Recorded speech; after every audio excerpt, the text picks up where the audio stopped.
ードコートの前を通ってます。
逆だった気がする。こ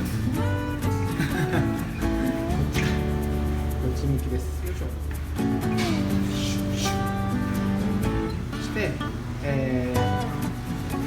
シーンを選択します。ウォッシャーです。で、20番を選択します。OK をします。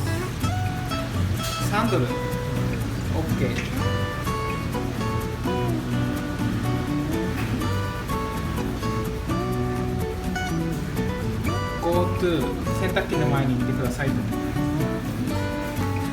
で、洗濯物を選んでください。カラー、ホワイト、カラーと色付き。34分後。ということでまたこれで来いと。